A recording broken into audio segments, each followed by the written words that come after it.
Bom, senhores, vamos lá. Vamos entender por que a reflexão total só ocorre do meio mais para o meio menos e não ocorre do meio menos para o meio mais? Então, olha só. Vou desenhar alguns raios para vocês, primeiramente vindo do meio mais para o meio menos. Se vocês lembrarem na refração, a gente brinca aqui um pouquinho com as histórias dos quadrantes, estão lembrados? Então aqui, ó, era o primeiro quadrante, certo? Vocês aprenderam Lacatino fundamental. Aqui é o segundo quadrante, terceiro quadrante e aqui é o quarto quadrante. Será que eu tenho que voltar lá para o fundamental, né? Peraí que eu Então, o segundo quadrante, aí, agora sim, terceiro quadrante. Quando a gente trabalha com refração, o que a gente tem que entender? Se o raio de luz sai do primeiro quadrante, ele tem que vir para o terceiro, é oposto a ele. Se ele sai do terceiro, ele vai refratar para o primeiro. Se ele vem do segundo, ele vem para o quarto. Se ele sai do quarto, ele vai para o segundo quadrante. Salvo trabalhar com metamaterial, que tem um índice de refração negativo, né? Que na lei de Snell, obviamente, ele entra em módulo, mas ele tem um índice de refração negativo, que ocorre uma inversão na nossa refração, né? Fora isso, a gente sempre vai trabalhar dessa forma. Então vamos lá. Eu vou levar os raios para nós aqui do quadrante 1 para o quadrante 3, pode ser? E depois a gente volta. Usa o princípio da reversibilidade, lembra? Caminho de ida é o mesmo que da volta, e a gente vai fazer a volta.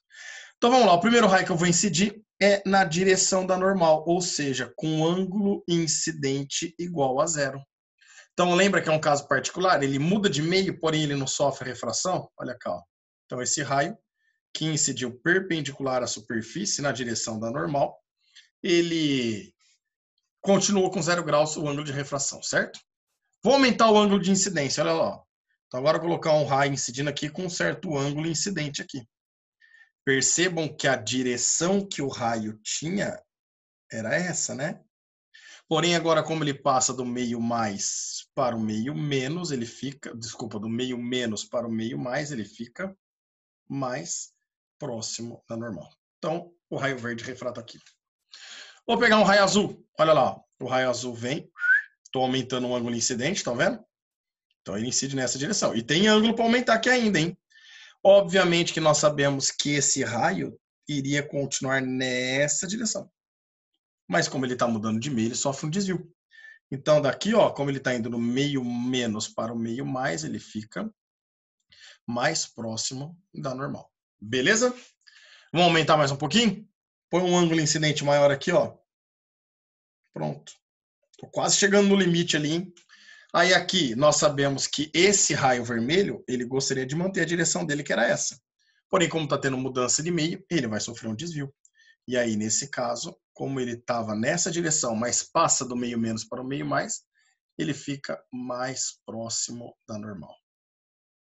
Último raio, eu vou colocar um raio, ó, que vem aqui quase rasante a nossa superfície. Olha que bonitinho, ó. Quase rasante, eu nem consigo desenhar ele direito. Quase rasante a superfície. Ele vem com um ângulo que seria quase 90 graus, né? Vem com um ângulo de 89,999 graus, esse raio preto. Obviamente que a direção que esse raio iria querer manter era essa, né? Era passar para a água aqui, só que continuar rasante lá embaixo. Mas, como ele está passando do meio menos para o meio mais, ele tem que ficar mais próximo da normal. E ele aproxima da normal. Mais ou menos dessa forma. Se vocês perceberem, senhores, vocês vão notar que do meio menos para o meio mais, ó, eu consegui pegar todos os possíveis ângulos que nós temos aqui no primeiro quadrante. Como cada quadrante tem 90 graus, eu consegui colocar um raio em cada posição, desde o 0 até 89,9, que é quase 90 graus, e eu consegui refratar todos os raios que eu incidi ali. Portanto, do menos para o mais, eu não tive reflexão total para nós. Viu, mas tem reflexão. Sim, para toda refração existe uma reflexão, mas não total, quando todos os raios sofrem essa reflexão. Vamos lembrar agora do princípio da reversibilidade? O caminho de ida é o mesmo para a volta, certo ou não? Então, olha só que bacana agora. Eu vou colocar esses raios de luz incidindo só que no caminho contrário, indo da água para o ar. Vou começar pelo amarelo. Bora lá? Olha só. Se eu incidir um raio amarelo na direção da normal, ele vai continuar na mesma direção, certo? E aqui o caminho de ida é o mesmo da volta, né? Então, tem que seguir nele. Raio verde. Se incidir nessa direção aqui agora, ó, no sentido contrário, quer dizer, percebo que ele vai ter que se afastar um pouquinho da normal, né? Então, a tendência dele era continuar nessa direção que ele estava, ó. Só como ele está indo do meio mais para o menos, ele vai afastar da normal, fica menos próximo, né? Então, ele sai na posição do raio verde. Olha o raio azul. Obviamente que ele vem nessa direção aqui, ó, nesse sentido, e nessa direção. Ele gostaria de manter essa direção, ó. Gostaria de continuar aqui.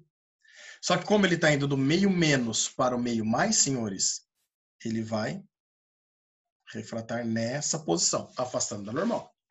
Percebo que dá para aumentar o ângulo incidente ainda aqui no terceiro quadrante, né? Então agora eu vou incidir no raio vermelho nessa direção, só que no sentido contrário. Obviamente que ele gostaria de continuar nessa direção aqui, ó, aproximadamente. Só que como ele vai do meio menos, do meio mais para o meio menos, agora ele fica menos próximo da normal, ele afasta. Olha só, eu ainda tenho espaço para poder incidir, né? Mas perceba que o espaço para refratar está acabando. Vamos no preto? Olha lá. Ele incide nessa direção e nesse sentido aqui, ó. Obviamente que ele gostaria de poder continuar na direção que ele estava. Seria mais ou menos essa. Mas como ele vai do meio mais para o meio menos, ele refrata, ficando menos próximo da normal. E nesse caso, ele sai rasante a sua superfície ainda. E o pior, percebo que não tem espaço mais para baixo dele para refratar. Mas eu tenho espaço para incidir aqui ainda. Vamos pegar um raio amarelo? Olha lá. Ó. Vou incidir um raio amarelo aqui nesse ponto. Olha o que vai acontecer. Esse raio amarelo, o que sai aqui, não teria que ser jogado para baixo? Então joga ele para baixo. Vai. Se eu jogar ele para baixo aqui, ó, para baixo do preto, senhores, vocês concordam que ele estava na água e continua na água? Se ele não mudou de meio, é porque ele não sofreu refração. Se ele não refratou, se ele volta, é porque ele sofreu o que nós chamamos de reflexão. Porém, nesse caso aí, ó, nenhum raio consegue sair. Todos os raios vão refletir. Por isso que nós chamamos o fenômeno de reflexão total. Não tinha mais espaço para poder refratar aqui, ó. Não tinha mais espaço, né? Então, percebo que houve um limite. Lá no meio mais, tem um limite que eu consigo variar o meu ângulo incidente aqui. Esse limite, ó, seria esse raio aqui. O ângulo de incidência dele faz com que ele refrate, mas ele refrate rasante a nossa superfície, olha lá.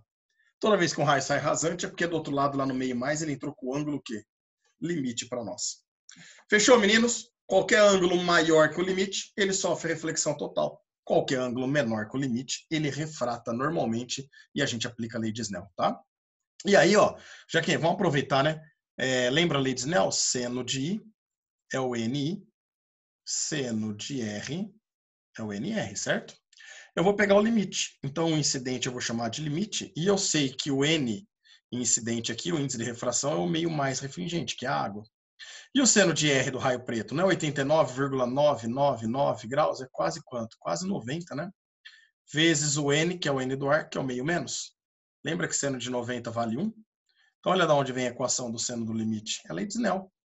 1 vezes N menos vai ficar o N menor dividido pelo N maior que estava do outro lado multiplicando.